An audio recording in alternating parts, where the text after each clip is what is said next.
$189 billion rescue bet is what is on that front page tomorrow. And it says small and medium businesses will receive a gift of up to $100,000 from taxpayers to pay wages in an unprecedented emergency measure to save jobs in the coronavirus catastrophe, bringing total stimulus announcements to an eye-watering $189 billion in just 11 days. The Morrison government will tomorrow also reveal it will guarantee loans of up to $250,000 for businesses that are buying new equipment or simply to cover bills. The Sunday Mail understands further hip pocket measures to help retirees living off their super, and families will also be announced. The package comes as the University of Queensland research into a vaccine to stop the disastrous virus and save millions of lives has been fast-tracked by 6 months. There's going to be a lot more detail tomorrow, Tanveer, but I was talking to small business owners today, some of them just on the phone, who are despairing. They are afraid, they are desperate. We've seen panic and fear in the supermarkets, and we'll get into that and the psychology of that later.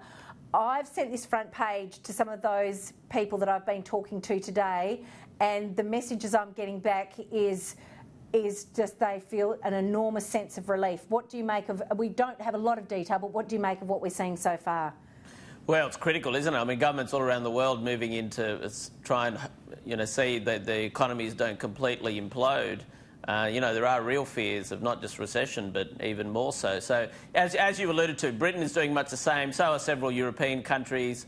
I know Denmark is also guaranteeing wages, and you're going to see, the ridiculous levels of stimulus from the US. You're already seeing $1 trillion stimuli. Yeah, so look, but on one, you are really seeing almost a government takeover of parts of the economy. So we'll have a sort of semi-nationalised economy at the end of this. So look, I think it's unavoidable, to be economic blood in the streets, and I'm already seeing that. Like, it's only been weeks. Like, I'm seeing people, breaking down because they've already, the retirement savings are 20-30% down on the stocks, and they've got complete insecurity about their working future. So it's early days, but the calamity is writ large, and this will help it to some extent. Yeah, we'll take a look at the Herald Sun.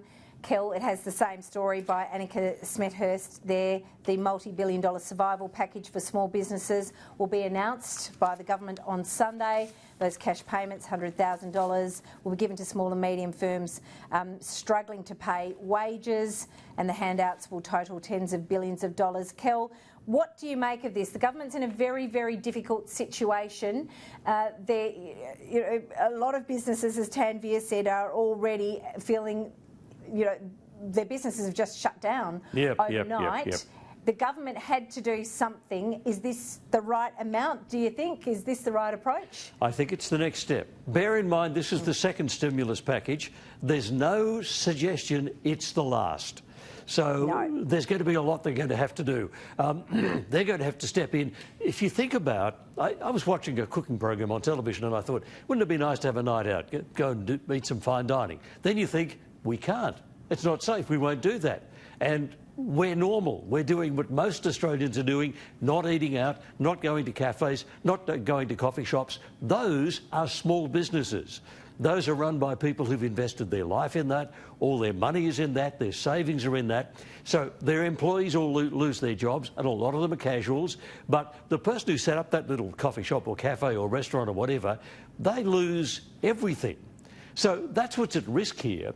The economic risk is enormous, and we have to, at some point, say we're trusting the government to make the decisions which will keep this place afloat until we're through it.